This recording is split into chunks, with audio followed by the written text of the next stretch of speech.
Ready? Yeah. You look ready. Let's go. I'm ready. It's a brand new Sunday. It's a brand new week. It's time to look back at it, spoil everything, talk about some of the news, some of the bigger comings and goings of the TV shows and what have yous. And we're going to do all that right after this.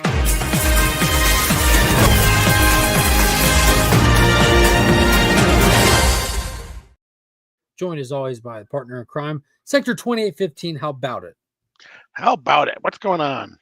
Oh, nothing much, man. Just wrapping up a good weekend. Getting geared up for a busy week. A lot to discuss. A lot happened this week. Was a wicked weekend. It was. Yeah, we can start right there. I finally watched Wicked. Last Sunday, if you tuned in, you know that Paul informed me that I was waiting on something that wasn't going to happen. I've been waiting on Wicked to become available on a streaming service that I have, and I have like 95% of them, but for whatever reason, it's on Peacock instead of HBO or wherever I assumed it was going to be. So I went and bought a physical copy of it. Monkey's been asking over and over that she wants to see it, and I watched it today, and it was freaking amazing. Like, it was legitimate good. I see what the hype is about. The hype is justified. It's warranted. It was a really good movie. If you're into Oz or musicals, it knocks both of those things out the park. The performances were insane. I was talking to Pops, maybe I said it was a pretty good movie. It was awesome in some parts, but the end was amazing. Like, the end sent the whole movie over. Like, it was just that was me. You sent me a text that said that. Oh yeah, that was you. Yeah, but man, it was awesome. I enjoyed it a lot. I think I told you that I'm definitely not missing part 2 in the theater. I'll definitely be seeing that on the big screen. And said it here before, despite the absolute cringe fest that was their press tour, they deserve every bit of the making fun of them that they got, because they're ridiculous theater kids with a lot of money and big platforms now. So what do you expect of them? That's how they're going to act. There couldn't be more cringe, but man, they did their job. They were paid to do a job, and they showed up to work. That movie was a blast. But yeah, well done.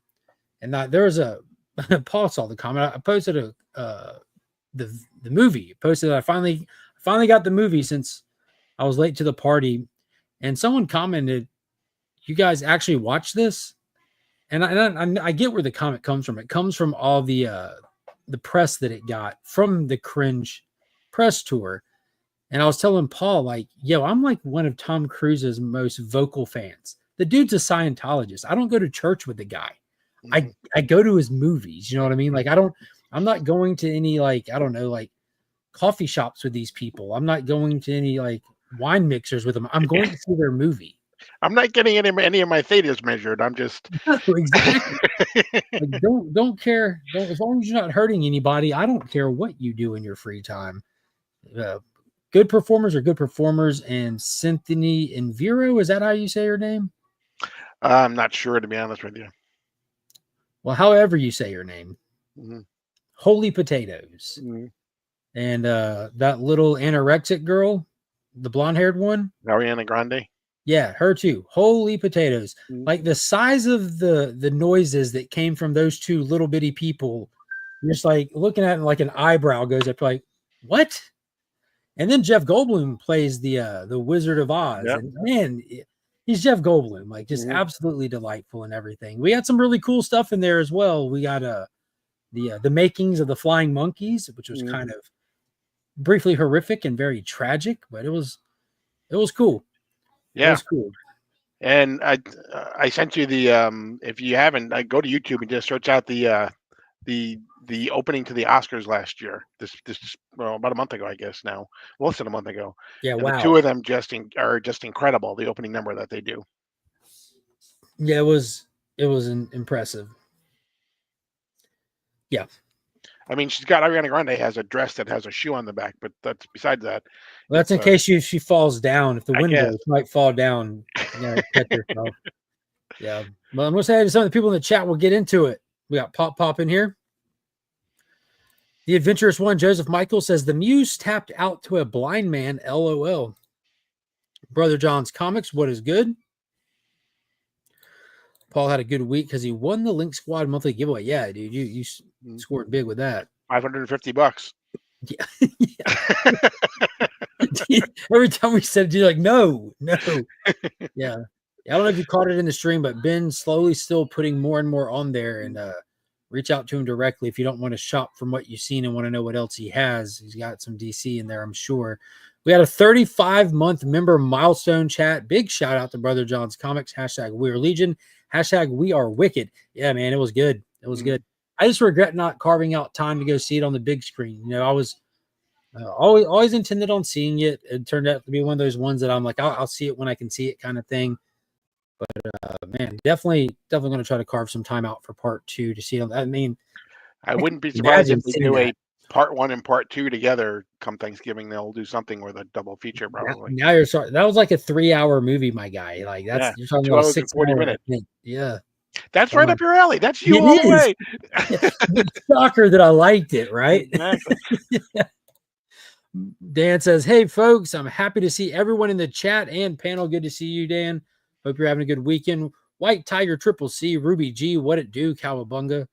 We got Sledge in here. I watched The Devil and the Daylong Brothers today. Only musical I've ever enjoyed. I don't think I've even heard of that. What is that? Me either. Yeah, I don't go out like searching out musicals, but I never shy away from them. And the majority of them I've seen, I think I've enjoyed. I haven't seen a ton of them. Like a lot of the standard stuff, like Phantom of the Opera.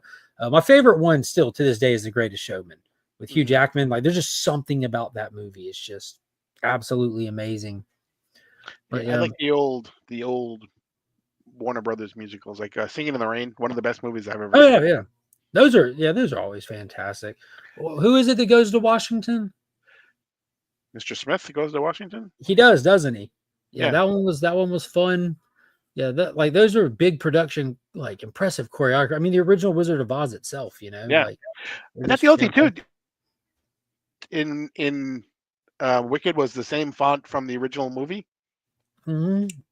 Wicked. I like how they threw that part 1 on there. Part 1 definitely wasn't on the movie posters, right? But it was on the. When I saw that, I'm like, I wonder if this played in theaters and it said part 1 in theaters, because sometimes they'll do that kind of stuff after the fact. Right. Like Mission Impossible Dead Reckoning Part 1 was the working title.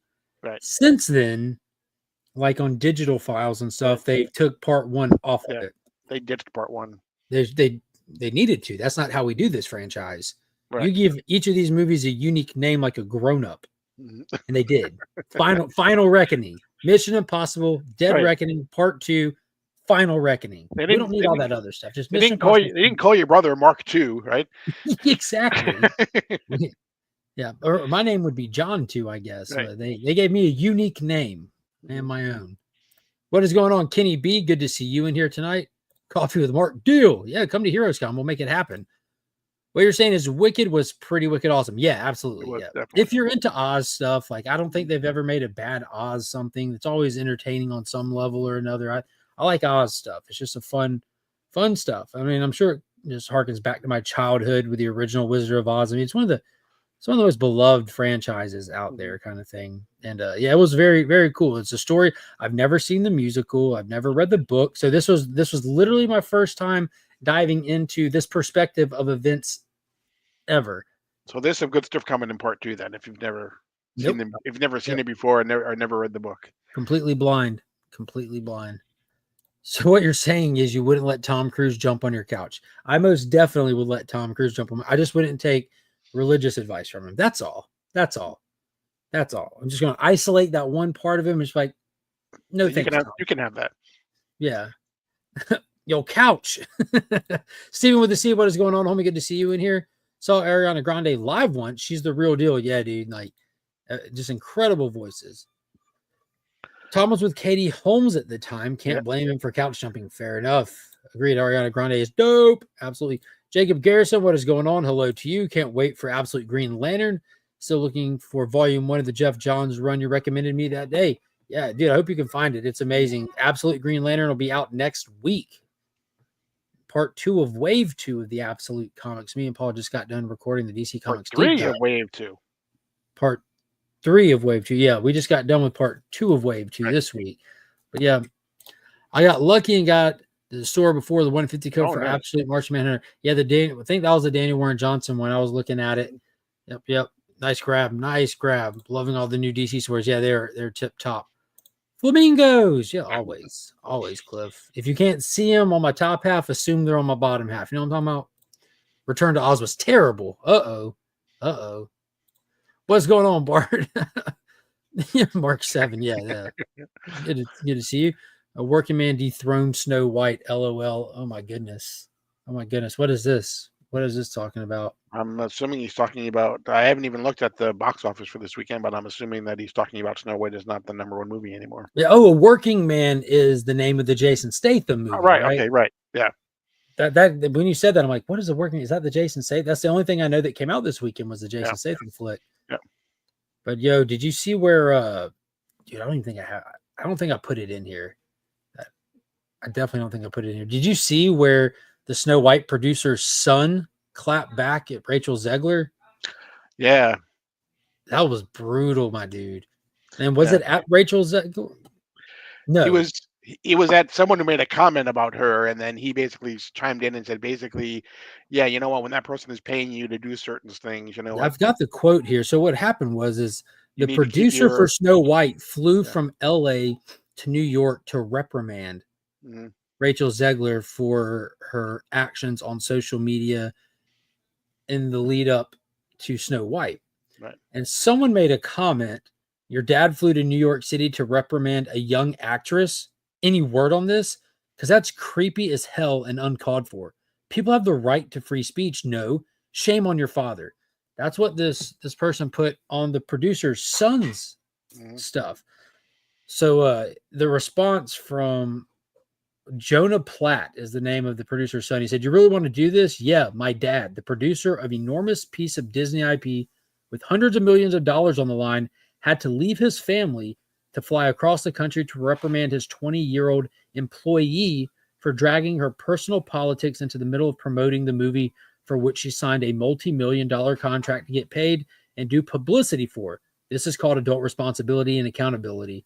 And her actions clearly hurt the film's box office. Free speech does not mean you're allowed to say whatever you want in your private employment without repercussions. Tens of thousands of people worked on that film, and she hijacked the conversation for her own immature desires, at the risk of all the colleagues and crew and blue-collar workers who depend on that movie to be successful. Narcissism is not something to be coddled or encouraged. Holy crap. Dude, that was a brutal takedown. And it really isn't surprising because it's kind of just like the kudos to Disney for him doing that. For if no other reason than it shows consistency with their brand. Because Gina Carano got the same treatment. She was talking a certain way on social media that did not align with how they wanted their current employees to talk, and she got reprimanded. People hated it. Rachel Zegler is doing the same thing. She's getting reprimanded. So at least they're being consistent, no matter how you feel about it. But yeah, like Sledge said, being an adult isn't for the meek. Yeah, but man, and I hope that this, like, God, this is like the biggest Disney failure we've seen financially and maybe ever, because of how expensive this project got. Yeah, it all depends on where it ends up, but I wouldn't be surprised if John Carter still ends up being the. Yeah, it's pretty wild. But I hope it doesn't get all laid at the feet of Rachel Zegler, because I still haven't seen the movie. I'll watch it when it comes on Disney Plus, because I'll turn it on to see if Monkey likes it, kind of thing. And from everything that I've seen, and we mentioned it last week, the only positive feedback at all from anybody's reviews was Rachel Zegler. They were complimenting her on her singing capabilities, not the way that the character was written or performance, but her singing. So that'd be a shame if it all just gets laid on her head, because it's on Disney's head. You know, it's a lot of people are to blame for this one, but man, that's wild. And if I did see this little grid that showed all of their live action remakes since I think it started with Jungle Book, and it's just a slow climb down with a random pop and then back down. it's diminishing returns for certain. Yeah, and the whole grand scheme of things, a lot of these movies didn't like. If you took the original animated classics, Mm-hmm. they don't all have they don't all sit even with each other either. Some of them are more beloved than others, and you expect the Lion King to get a pop. You expect Aladdin to get a pop. I expected the Little Mermaid to do better than it did, but it didn't. It didn't lose them money. I don't think. I expect I think Lilo and Stitch. I think they got a hit with that. It's got nothing but positive feedback. But we'll see. We'll see. Yeah, they still have like 8 or 9 like live action remakes or continuations in the pipeline. Confirmed one, including Rapunzel or Tangled. Yeah, yeah. They're moving over to live actioning some of the CG animated ones now. I don't know. There's a market for them. I enjoy them. Like I wouldn't be sad if they stopped making them one day. But for the most part, man, it's an option. You ain't got to watch it if you don't want to watch it. But they just got to get the budgets under control. Most definitely. And speaking of budgets under control, how much money do you think they spent making Wicked? But the official budget on it, if you had a guess. I mean, you saw that movie. Because it's 2 movies, like 300 million. Well, I'm just saying, like, I don't know if, like, I'm talking about for part 1, the one that's already out, the budget for that. I know what it is. I just want to see what you would assume it is. Knowing how big of a budget, small of a budget, other stuff is reported, this was no small movie. Like, it was grand in scale. I'm gonna say like 225. See, and that's what I expected, 2 to 250. It made roughly $750 million on a $145 million budget. They're swimming in the money, dude. Universal. Swimming in it. So I watched that. I'm watching it, and it hit a point where I'm like, God, this is a lot of, like, it wasn't even the special effects. It was the sets. I'm like, look at these sets. Like, this is massive sets. There's computer stuff all through it, but there's massive sets. Every outfit is tailor-made because there's not 2 that are alike. Every hairdo is going to have taken hours. Every set piece, every hallway they go down, everything is intricate, design, paint. I'm like, this is just insane. How much did this movie cost? And I looked it up. I'm like, 145 million. How much did it make? Holy crap, 750. That's how you budget a movie. A $744 million box office run just probably got everyone like promotion talks. You're getting a bonus for this one, guy. Y'all did good. Like, that's crazy. Yeah, there we go. Wicked had almost all sets made real, less CGI. Yeah, those panning shots were beautiful too, though, man. Just Oz is so cool, visually cool. Wicked looked amazing. Yeah, it was. I watched it today for the first time, J-Med. It was. Oh, I liked it a lot, man. It was good. It was so good. Yeah, I'm glad it was. I'm excited for the next one. Monkey was so excited when she came home from church, and I'm like, "Hey, look!" And she just grabbed it and spun around in circles. She's been asking me for it since it was still in theaters. Yeah, it was fun. Then she fell asleep halfway through it, so she has a whole nother day in her future where she gets to see it for the first time all over again. There you go. Yeah, good stuff. Good stuff. All right, let's get into something. Let's see what we can find here. All right, let's talk about the chairs, Paul. Probably the biggest news this week. Marvel takes the cake. Marvel definitely takes the cake. They Marvel got some weird feet. I can't tell if they're cold feet, if they're hot feet. I feel like cold feet. They dropped 2 episodes of DareDevil and they wanted to bury it in the press, and they're just, I don't know, they don't have any confidence in the stuff that they have lined up for this year. So they dropped the entire cast announcement for Avengers Doomsday. So there's clearly going to be more people that show up in it, but this is what they're willing to tell the viewers before going in. Right. They have said that there are more to come. Yeah. So this is all that they're going to announce from my understanding. There seem to be some glaring omissions. You want to talk about this this thing that they did for the announcement? You want to? Yeah. So they first started with a shot of a director's chair that had Chris Hemsworth name on the back. And no one really knew what it was. Or at least if they had announced that that's how they're doing it, it wasn't really well published, I don't think. So so they kept the screen on there, and then I would say every so many number of minutes, but it really 15. kind of varied. Well, it's every 15 minutes. Okay. they basically moved the camera to show another director's chair, and so you had, Chris Hemsworth, and then you had, at one point you had Robert, yeah, there you go, Sam Mackey, and then you had Sebastian Stan, and then you had all these other people as well, and it went on for 5.5 hours, and that's all it was just a camera slowly panning down a number of directors' chairs with people's names on them. They had a little tiny one for Paul Rudd that was very funny, Ant-Man. And then they got to the last one, and they hit before they got to the last one. The doors to the set, Studio. the studio, the stage doors opened up, and in walked Robert Downey Jr. and they sat in the last chair and said, I don't remember what he said now, He but turned around and went like this, like right, anybody was talking. It was right. it was really, And really basically, and beautiful. then pointed back to the chairs, and that was it. And then, so if that was like 5.5 hours if you wanted to watch that, and then right after that was over, they released a 2.5 minute thing that had all the chairs that you could have seen anyway for 2.5 minutes. Yeah, so it was really interesting. Mhm.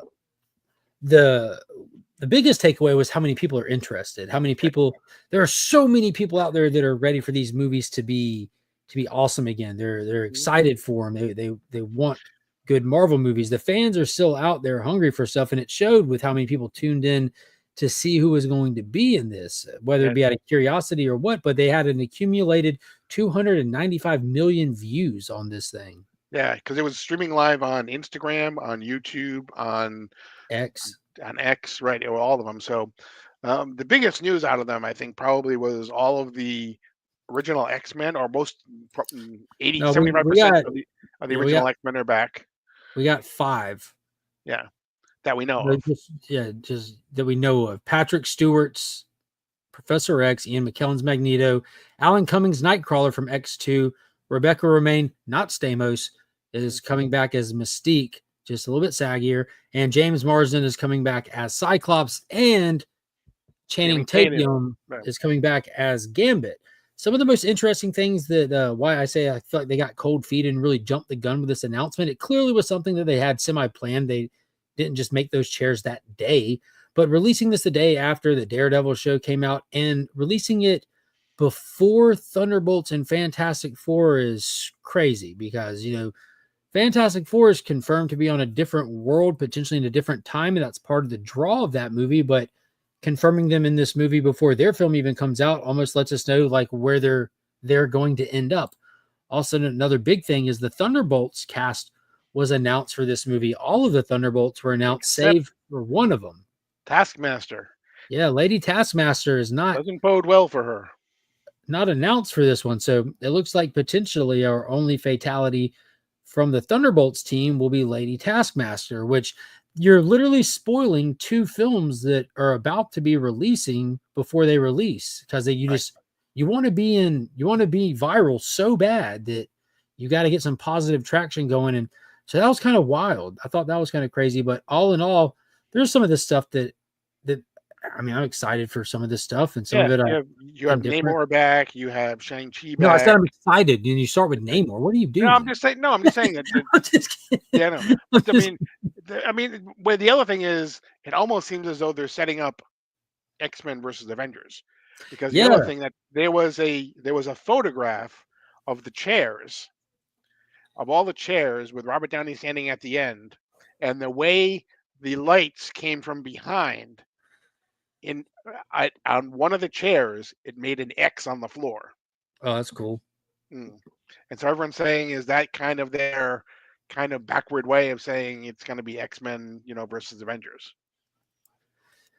Yeah, I kind of got a mindset to think that this is just Infinity War, kind of like you get a large ensemble cast to go at the bad guy and not succeed, and it kind of sets up for an even bigger ensemble cast than Avengers Secret Wars. But I think they got their work cut out for them to see how they're really going to make this work with this many characters, this large scale of a story. It's going to be interesting. With Infinity War and the Infinity Saga, it was a lot more concise Mm-hmm. with all the storytelling leading to that movie. We got nothing leading to this movie. Nothing. So Well, we'll see what they do with the Thunderbolts and Russo Fantastic Four. brothers did say that Robert Downey Jr.'s death in Endgame is going to play a part of the story in Doomsday. That's going to have directly affected Robert Downey Jr.'s Doomsday. So I'm Right. curious. Yeah, I'm beginning to think that Robert Downey Jr.'s Doomsday is simply Tony Stark. Tony Stark is Doomsday, not Victor Von Doom. It could actually be like Deadpool and Wolverine. You could do the same kind of teaser for that film. Yeah, true. But yeah, it's going to be interesting. I don't know how much of the those photo leaks that they did, the concept art photo leaks, are going to be accurate or not. But I have zero interest in seeing like a sword and sorcery time and place Avengers movie. I think that's a little bit too far out there. The Russo brothers coming back. There's been reports all this week about Kevin Feige's like super duper nerve. You saw that? Yeah, the I can't even remember the name of the movie now, but the one that's on Netflix with The one that neither of us have Pratt. watched yet. Exactly. That's the Electric State or State. something. Yeah. Yeah. He's really nervous about having them back because basically outside of the two Avengers movies, and he also did the Captain. They did the Captain Captain America America movie too. outside the MCU. Yeah, they really have not been able to make a very profitable film. Yeah, really hadn't made a name for themselves yet. Yeah. Yeah, it's gonna be interesting. I've mentioned it before, but I'm worried about how much damage is going to be done to the MCU brand between now and then, because it's no secret that that brand is kind of having like a snowball effect of negativity, and it's really not slowing down. You know, it speeds up sometimes, slows down a little bit, but it's been going downhill. And there's a lot of stuff to come out between now and then. Tons of projects. You know, this year alone, we've had the What If cartoon, had the Spider-Man cartoon. Neither one of them really made a splash or did much. Most people didn't like the What If season. A lot of people didn't tune into Spider-Man, but it got positive reviews from those that did. We had the Captain America 4, came out to mixed reviews and a thunderous flop. We got Thunderbolts coming. We got the Daredevil show on right now that's splitting the audience. You got Fantastic Four, the Wonder Man show, the Wakanda cartoon, like the Ironheart TV show. There's so much coming out this year alone because they're wanting to get past it. I'm afraid that that's such a stupid idea. Like, I get you put money into this stuff, but if it's not going to help your brand and draw in subscribers or ticket sales to justify it, is it going to cost you those things later? Like, just don't air them. Stop putting them out. Just shelve it. The Ironheart show was supposed to come out years ago, before Wakanda Forgettable. Don't release that show. Like, just go put it out on physical media. If someone wants to watch it, they can go watch it. They can go watch it. But just don't I mean, at this point, they're just hurting themselves. Is there a Tony Stark variant as Doctor Doom in comics? I have no idea. Yeah, what is it called? Like the Invincible Doctor Doom or something? Yeah, something like that. Something like that, yeah. Yeah, There was they a story with it. Yeah, there was in the comics like shot up as soon as they Comic-Con. Yeah. Was it Irredeemable Iron Man or something like that with the Doctor Doom Iron Man? I don't know. I didn't get into it. But I'm also a firm believer of just because it was in the comics don't mean you need to do it. A lot of things have been done in comics and were short-lived or drug on too long and never retreaded because it just didn't work. It wasn't a hit. Right. Let's do the Clone Saga next. Yeah, exactly. Yeah, they're kind of at that point already with all the stuff they've done with the multiverse of Spider-Man. But I did see this post, which I thought was super interesting. It was reported that Dr. Doom's going to have his own evil version of the Avengers, potentially. And people are speculating, what if we get the Hydra Captain America? It seems like an obvious one. You know, they didn't announce Chris Evans. We can hide him and bringing him for the villain role that pissed everyone off in the comic books. Because, you know, another example of just because you did it in the comics, I mean, you need to do it on the screen.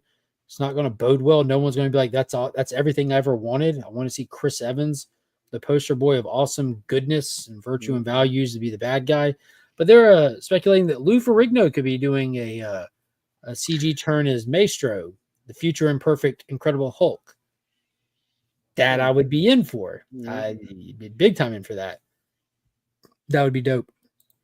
Super dope. I hope it's good, man.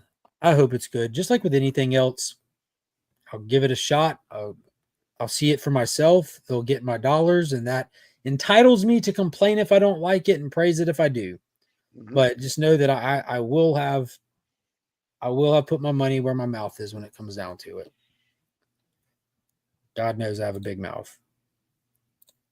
Yeah, it would be cool. That would be cool. All right, on to the show of the week. Daredevil Born Again dropped 2 episodes this past week, episode 5 and 6. After 6 hours of practically nothing, Daredevil did it. He's done Born Again. As everyone kept telling me every time I had anything critical to say of this, remember, it's called Born Again. It's called Born Again. It's in the opening sequence. He's born again, which I don't understand how saying the name of the show or the phrase Born Again has anything to do with not having a Daredevil show. I also didn't realize that because it was Born Again, it was going to take him a full 9 months to get back to the costume. Not counting the 2-year jump we did. You know what I mean? Like, golly.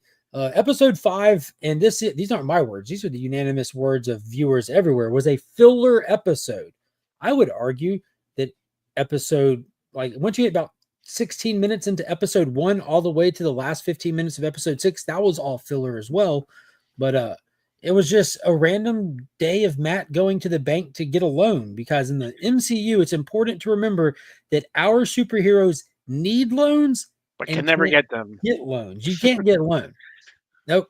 The Human Torch was denied a loan today. Straight out of Anchorman.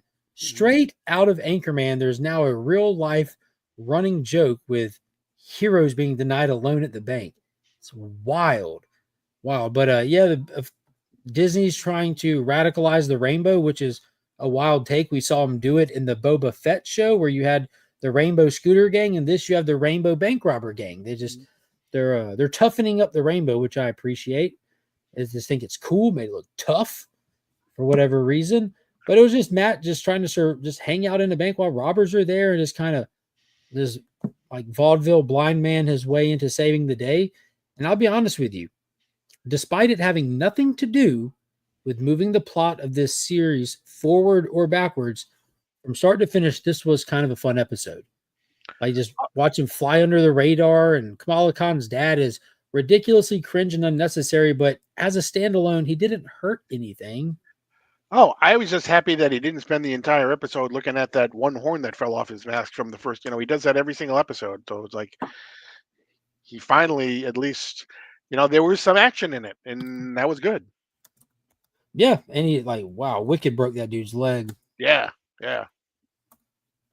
But yeah, now one thing that was very noticeable for me was that this episode did not belong as episode 5. There's been a whole like sad Matt story going from the beginning to here where, Foggy's no longer here. He's lost his faith, all these things. But in this episode, that is not the Matt that goes into the bank. It's just regular old, it's Tuesday, I'm going to the bank, Matt. So you can tell the whole clashing of ideas from the original showrunners and the new ones, how this is kind of a hodgepodge thing. But it was weird. But he does actually make a choice to go back, because he leaves and then he goes back when he hears. So that was his decision to go back, I guess, and decide that he's going to make a difference again. Yeah, got to, right? Mm-hmm. Got to.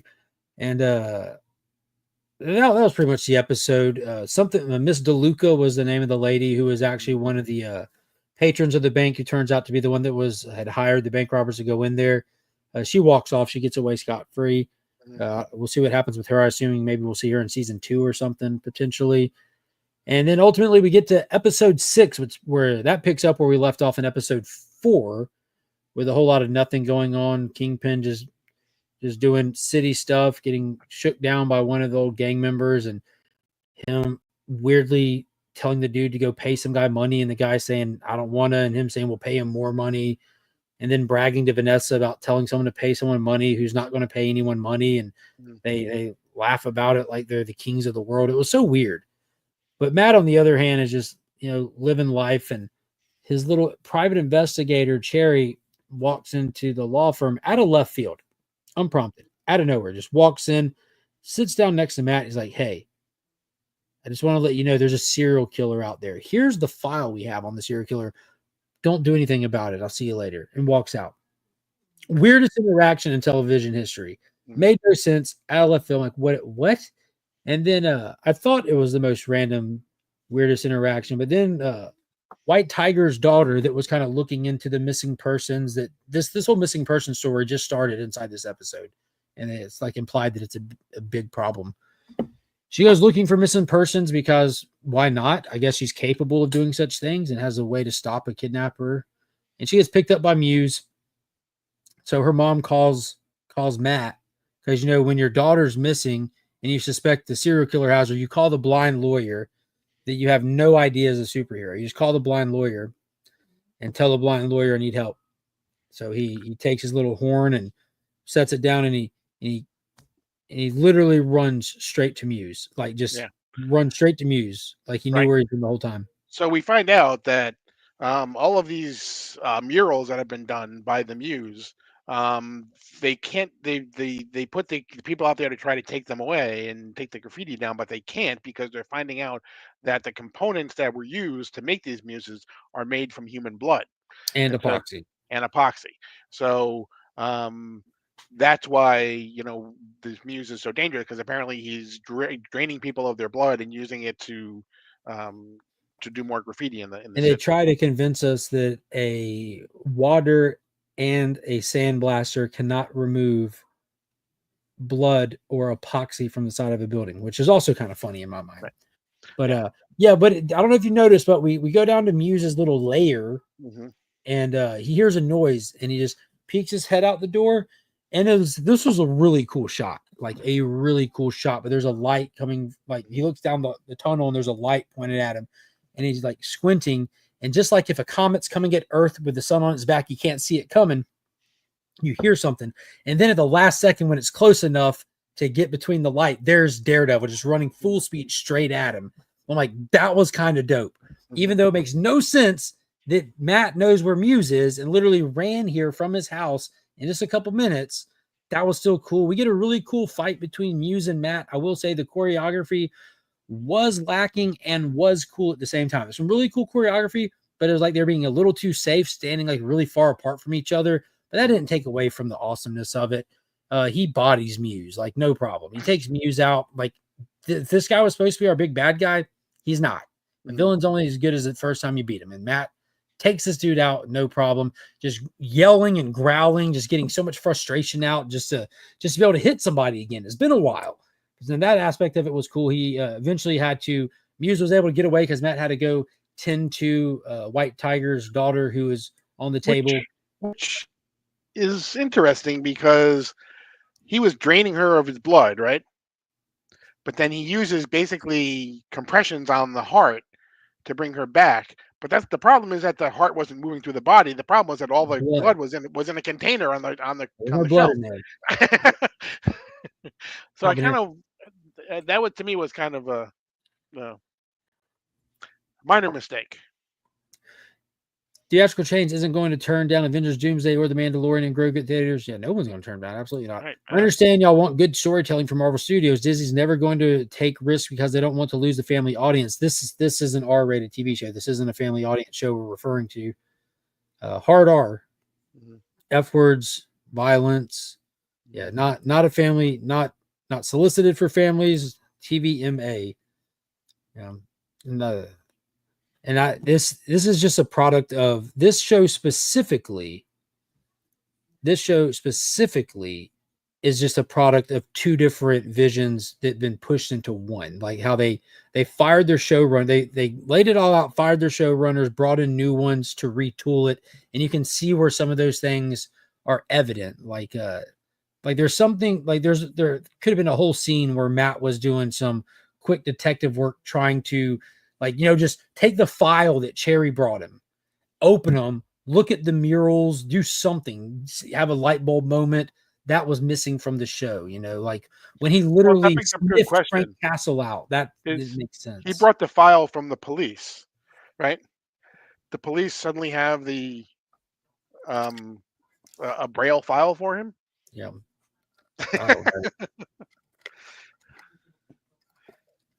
I don't know. I said it on Friday night during In the Mix. I couldn't even fathom being a writer trying to get into the business of making movies or television shows and sending pitches and sending scripts to studios and then sitting down in the evening time thinking of what you can do next to try to break in, and turning the show on and watching this and just thinking, how the hell don't I have a job? How am I not in this industry when this is what's making the cut? It just doesn't make sense. Disney Plus still caters to kids, even with Hulu and ESPN. I don't know. They got Deadpool versus Wolverine on on there. I don't know, man. I don't know about that. MCU's never really catered to kids. It's just it's attempted to cater to a pretty wide audience from the get-go. It's PG-13 material from the beginning. They like having, I don't think they really care about having 4 or 5-year-olds in there, but they want the older kids, younger teenagers, and up. Their demographic shows otherwise. The demographics on this stuff shows it's grown-ups that watch the superhero stuff. The kids that they wish they had are into anime, like that massive audience. They're into video games and anime. I can tell you, my dude, that's a fucking easy answer. I can't even imagine. Yeah, I think of you when I watch these shows, bro. I legitimately do. I'm like, God, he's got to be spitting on the TV right now. Ugh. Speaking of catering to kid audiences and family audiences, have you seen the Blade news for the MCU? So 2 things happened about Blade in the same week. One, it was being reported that they got a new director with Chad Whoever from the John Wick franchise. Mm-hmm. Followed 24 hours later by it being reported from multiple sources that they've completely scrapped it again. In the same week, they're reporting that they have the John Wick director coming on for a dream project to take on Blade. Mashallah Ali said he's back in, that they have scripted they're happy with.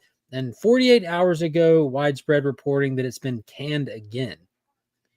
This time indefinitely. I haven't had a chance to look into this and see what side of this is going to go on. I don't know, dude.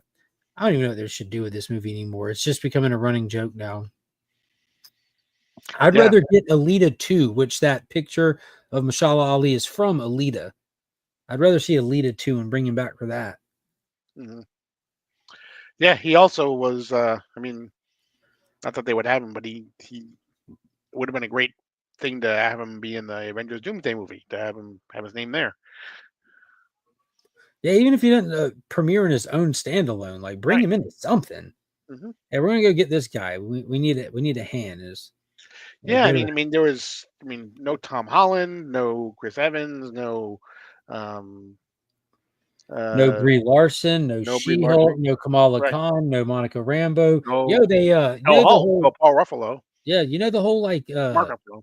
The whole MCU running joke about how they're just turning the whole Marvel Cinematic Universe female-led, flip-flopping all the characters, which Kevin Feige said it was his goal years ago, and he did it.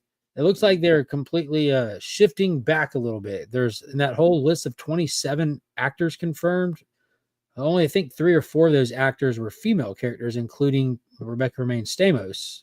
Yeah, no Chris Pratt, none of the Guardians. No Guardians. We don't even have Chris Pratt as a Guardian. We're supposed to do that old man Star-Lord or something. Star-Lord or Return or something else. Right. The current Guardians team we saw was led by Sean Gunn. You had Groot on there, a whole different team. Mm-hmm. That was wild. No Hugh Jackman or Ryan Reynolds either. I wonder how many that they just in order for Secret Wars to be bigger, you can't burn everybody in the first one.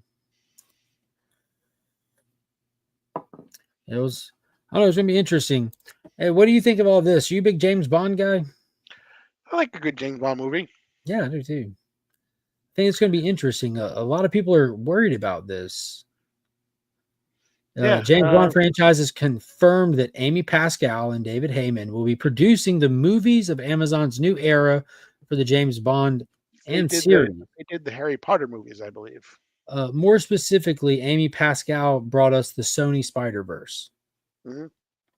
And now Amy Pascal is wanting to kick off this Amazon stuff with a Moneypenny television show and kind of just immediately expand the. You think James Bond is a brand worth expanding? It's possible. I think you could probably do. I wouldn't do a. Knowing studios, they'll oversaturate it, but I could see that there may be, one or two characters that maybe you could do. Maybe if you introduce a character in the next movie that you want to spin off into a series or something. I don't know. I've never like he's had some cool supporting characters along the way. So many movies. Like he's got to be up to like 30 movies or something by now. Mhm. But he's had some cool little side characters here and there, but none of them really seem to last other than Q and Money Right. Penny. That's pretty much it. Well, Moneypenny was the one that supposedly Amazon wanted to do, and that's what caused the whole thing with The the Broccolis. the broccolis. And Yeah. Jeff Bezos said, just throw as much money at them as they want, and we'll buy it. Yeah, we should have got that. We should have got Jinx should have got a spinoff. Mhm. People would have if they would have done that at the time. But even then, Halle Berry just did the one. What was it? Tomorrow Never Dies or something like that. I know, just finished Reacher season 3 the other day. Season 3 was fire. I'll be watching the finale after the stream here tonight. And that's another thing. God, I forget her name. But the girl who was in season 2, who's part of his tactical team, who's reappeared now in season 3, who the hit team went to try to take her out at the offices. That girl was like his partner from his old team. They're talking about giving her a spinoff series now. They need to cool it with the spinoff series because I'll tell you now, she's cool as hell. I have zero interest in watching a spinoff series on her. Doesn't matter who plays her, doesn't matter what it's about. I don't care. I'm tuning in for Jack Reacher to do Jack Reacher things. But even though it was so awesome watching her eating the bowl of cereal while the guy was sitting there just bleeding out, like that was cool. They could spin off Felix. And how about Sharky? Let's take it back to the Timothy Dalton days and pretend like Sharky never died. There's only one blade ever going to be one blade. Deadpool looking at the camera like I should tell him. Yeah, Bond is cool, but Mission Impossible movies are better. 1000% agree. You got the right one. Me and Paul were talking about it. Guess it was before stream. I'm not into Scientology, but I damn sure like a good Tom Cruise movie. Big Mission Impossible fan. Ethan Hunt would body James Bond. Don't care what anyone says. Let's move it right along. James Bond. It's going to be interesting to see how this unfolds. Big news coming out of Peacemaker Season 2 got a big announcement.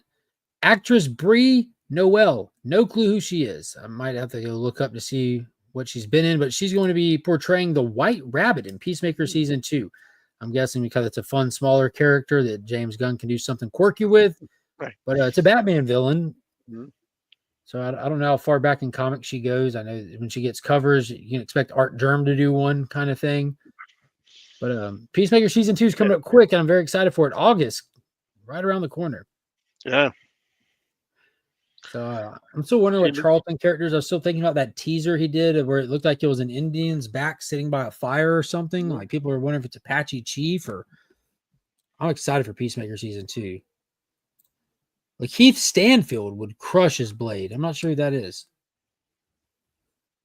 Like Keith Stanfield. I don't know. I think Michelle Ali's a good casting job, but I think they've just done him so dirty at this point. It reminds me of Henry Cavill, like what happened with him and Warner Brothers just getting drugged through the mud and the can getting kicked down the road to the point of it, like no telling how it affected his career in the long run when you look back. But it's just wild. Mission Impossible better than Bond? Yeah, okay. Yeah, that's a hot take there, right? Everyone thinks you're supposed to think Bond's better, but have you seen Fallout? I don't think there's a single James Bond movie that tops Mission Impossible Fallout. GoldenEye's up there though. Casino Royale's up there. That's a good question. What's everyone's name your top 1 or 2 Bond movie in the chat. What's yours, Paul? Ooh. I'm gonna actually go way back and go For Your Eyes Only. Sean Connery? I want to say no, it was Roger Moore. I believe. I think it was Live and Let Die. Is that the one with the voodoo stuff? Maybe that's what I'm thinking of. Live and Let Die. Like at the end where the shaman's on the back of the train laughing because you thought you killed him, where he runs on the crocodiles and stuff. Yeah. Roger Moore has played Roger Moore has played James Bond the most of any actor so far. Yeah. White Rabbit is Smexy. Moonraker is pretty good too. Yeah, with Jaws. Mm. Yeah. He's an Uncut Gem. Sorry to bother you. Knives Out. Yeah, I don't think I've seen any of those. I still haven't seen Uncut Gems. Money Pussy. Skyfall was dramatic. The last one, No Time to Die. I cried when the bass blew up. Goldfinger was Goldfinger. classic. Look at that. So was Dr. No. Goldfinger, like the third one or the fourth one. That was like super early. Yeah. Yeah. I think for me it's GoldenEye because I'm a creature of my time. And then after that it's Casino Royale, man. That was something else. That first one with Daniel Craig was just wild. Johnny English. Johnny English, yeah. That's Rowan Atkinson, isn't it? Yeah, yeah. Oh, nice. Mr. Bean plays James Bond. Well, look who's playing Jor-El. Yeah. In a wild move, shocking absolutely no one anywhere. Yeah. Yeah. James Gunn alumni Bradley Cooper is coming back to James Gunn Superman. Has cast another one of his people from a Marvel movie. Yeah. Yeah, like I love the idea of working with people that you're familiar with. Now, on such a large movie, does it get to a point where it's going to not necessarily be hard to see these people as Jor-El, but just to see them not as a Guardian of a Galaxy? Well, to be fair, he's this little tiny raccoon in the Marvel universe. Super fair. Yeah, Bradley Cooper's a fantastic actor. I like him a whole bunch of. So I was excited to see this. Just even looking at that, like I can kind of picture him rocking like the Russell Crowe suit from Man of Steel. I think that's good casting. And not only that, like the features that, like he has like strong features and stuff. So does David Cornsweet. So that kind of fits in place. You know, it's always good when you cast somebody that, like, yeah, we're related. It's believable, right? Mm-hmm. Right. And supposedly cool. There's even more cameos that have not been announced yet. Bond is solo. Ethan Hunt has a team. My man.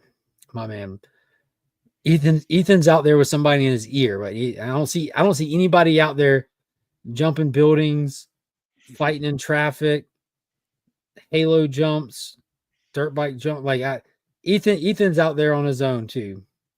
Someone pulls a trigger, ain't nobody able to jump and run the bullet for him. Yeah.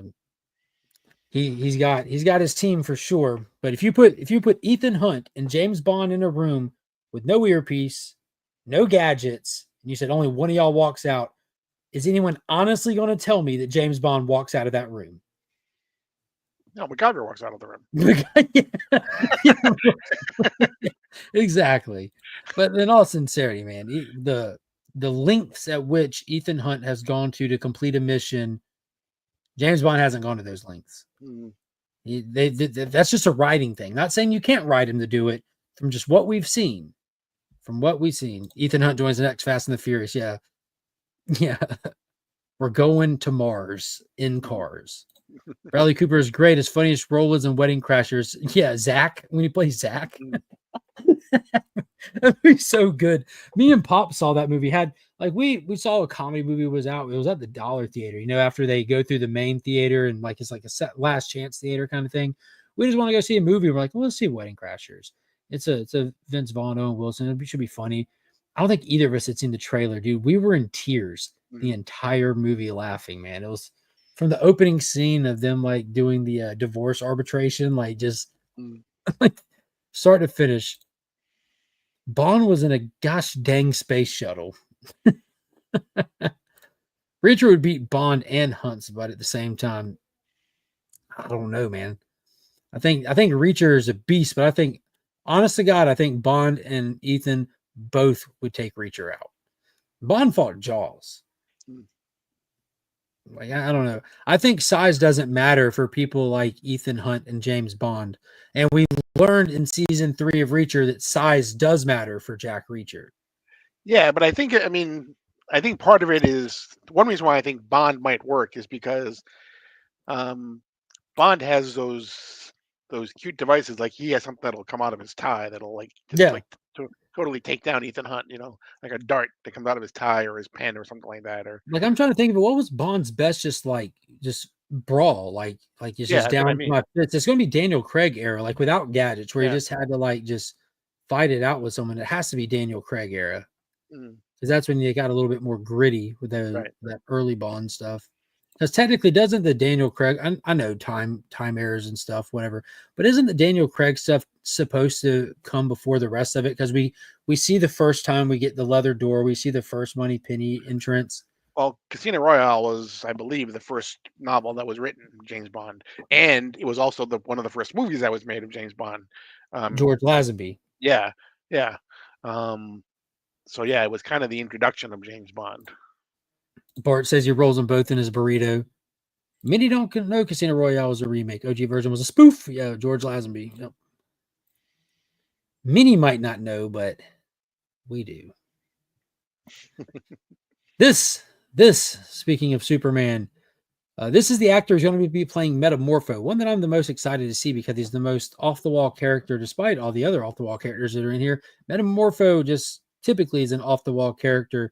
The actor's name is Anthony Carrigan, and he was asked about what he thought of the tone of James Gunn's Superman, and he said he's hesitant to liken it to Guardians. But I do think that Superman has the same heart and intelligence that James trademarked, but I think it's going to be its own thing entirely.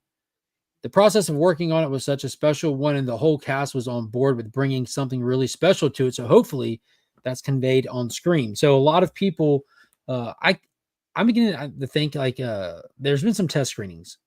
We had some that said that they were negative test screenings, and we had some like the next week that said they were all positive. So now I'm questioning if we even had any, to be honest with you. I saw more. I mean, I saw them a couple of weeks ago, but then I saw more this week that said that they were really positive. Yeah, so maybe it was accurate. That's what I saw too. And through a lot of these people asking, what do you think of it? A lot of people are comparing it to Guardians, which I know like a lot of people just on the surface, James Gunn's doing Superman. Great. I like Guardians. It's going to be good. That's been one of my biggest criticisms of James Gunn taking on Superman is you can't do Guardians for Superman. That's not the character. That's not going to work. And I was very excited to see him say that he was hesitant to liken it to Guardians. He did say that it has like the humor and the heart kind of thing going on, but I definitely don't want to see Guardians of Krypton. I don't want to see that at all. It's just not what this Superman's supposed to be. So that was kind of exciting to see his feedback on that. John Wick versus Beekeeper. Still haven't seen Beekeeper. John Wick with a dead dog to feed everyone facts. Yeah. He played Victor Zsasz in the Gotham TV series. Yep. I still haven't finished that out. Yeah, that's what made me a big fan of him, Joseph. Yeah, nice. He also played a villain in Flash where he was like toxic gas.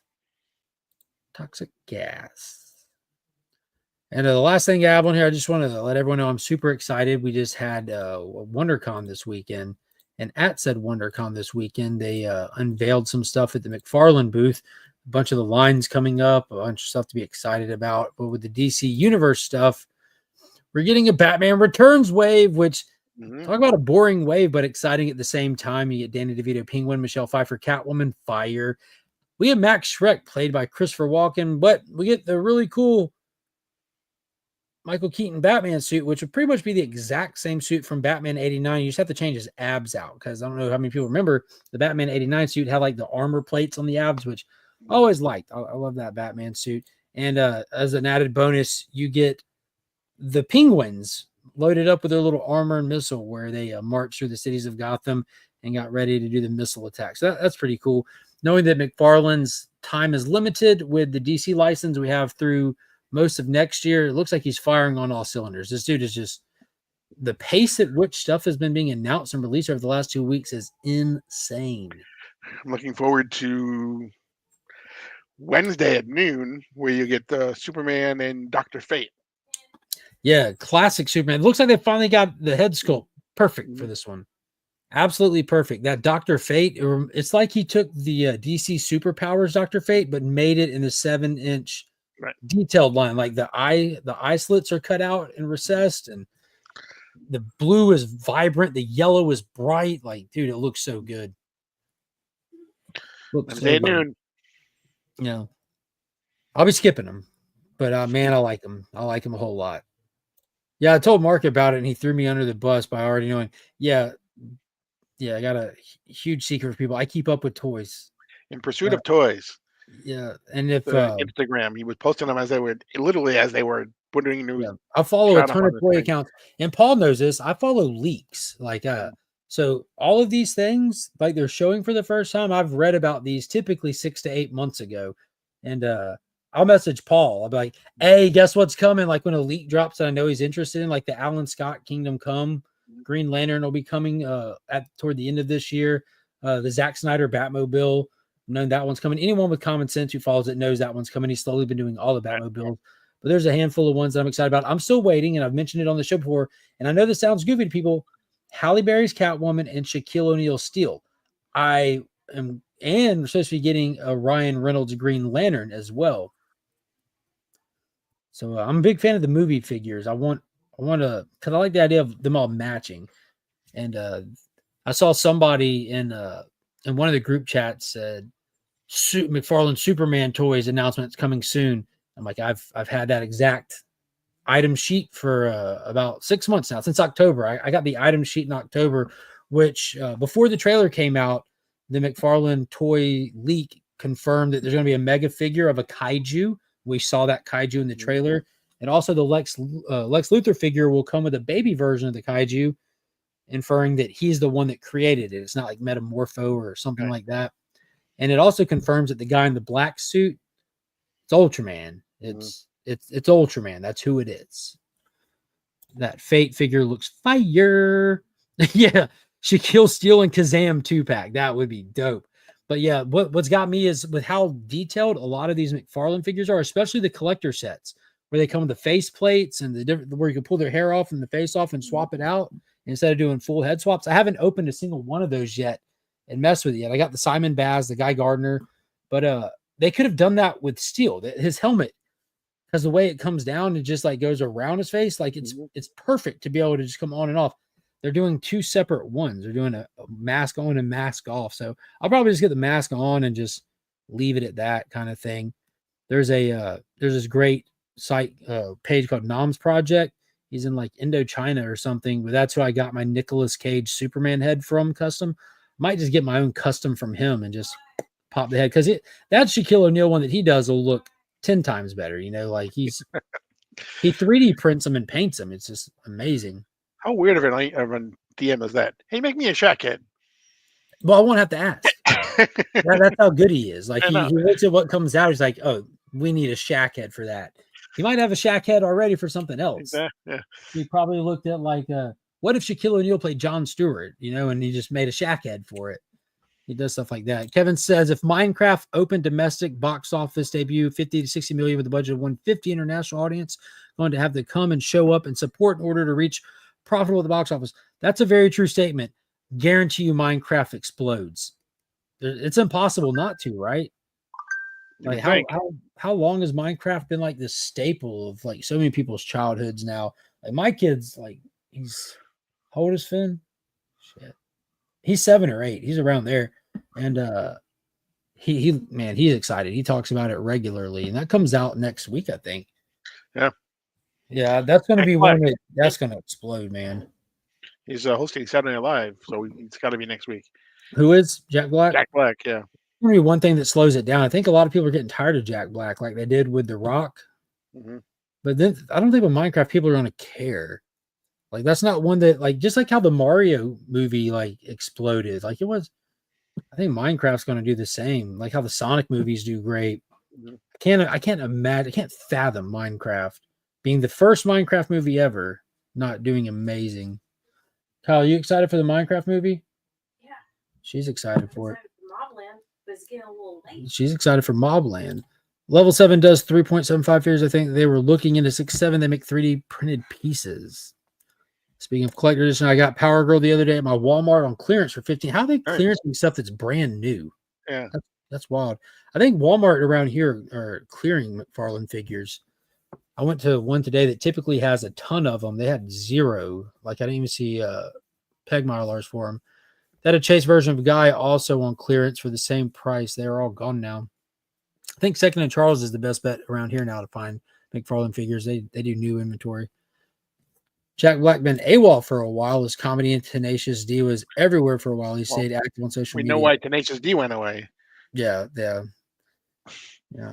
They made the same remarks Mark Wade made. Mhm. What's going on? Cap Collectibles. What's up? What's up? All right, yeah. The wife wants to watch the brand new show Mobland on Paramount Plus. So we are going to go do that. I do want to point out real quick. Next Sunday. Next Sunday, I'm going to draw for the Legion loot for the channel members in the Legion tier. If you're in that tier, your name goes on a wheel, and I'll spin the wheel, and whoever wins it is going to get the Felipe Masafara foil Herculoids #1, as well as the non-foil brand new Miranda Brothers Blade Forge #1, brand new Jamal Campbell's Zatanna #1. We've got the Thundercats Chitara. Who did this version? Ivan Tao Virgin variant. This wicked awesome Ahsoka variant from Tadashi Okazawa. I butchered that name, but Star Wars Ahsoka #2, big time collectible exclusive, and the foil logo of what is that? Night Terror's Batman #1, Joker eyes, and then the John Jang Ultimate Spider-Man exclusive for Ultimate Spider-Man #4, and then to celebrate Deadpool, we have Marvel Comics issue #1000, Gabriel Del Lotto, CGC 9.8. Nice. Yeah, it's pretty cool. That's a wicked awesome cover. Daredevil is super cool. I'm gonna have to go back and collect the other 999 issues of Marvel Comics. So it'd be a lot easier than you think, I promise. Warner Brothers CinemaCon going to be focused on James Gunn Superman. Yeah, I'm excited for that. It's supposed to be showing some good footage in there. I'm having surgery in 3 weeks. Need series and movies, right? Oh man, well, I'll get you some for sure. Anything Taylor Sheridan. But yeah, dude, we're going to be diving into some comics in the next. I don't picture the next couple of weeks me having much time to be paying attention to news or getting into stuff. So probably going to be having a lot of comic book catch up stuff to do for sure. But in the meantime, make sure you hit the link down below, click on Sector 2815's tab. Tomorrow morning, right there, we will be talking about Absolute Comics. The brand new Martian Manhunter dropped this week, as well as the Wonder Woman. We already have the video recorded. He has it scheduled to upload at 10 a.m. tomorrow, and he uploads it. It's recorded, but he uploads it where there's a live chat where you can interact and talk with people that are in there at the time if you catch it during the premiere. But Absolute Wonder Woman #6 and Martian Manhunter #1, fantastic. We dive into all of it, and then following that, we have the next issue of Superman and the brand new Green Lantern starting, so you don't want to miss that. Severance, just watch that on repeat. Paul's got 3 episodes left, T-dubs. 3 episodes left. 7 episodes into 2, almost there. Yeah. So when Paul gets done with Severance, I'll be able to talk Severance. I don't want to spoil it. It's too good to spoil. Now you see what I mean when I told you early on. I really can't even discuss what you've seen because it's all spoilers. Everything feeds the later stories. But yeah. Yes, did someone say Severance?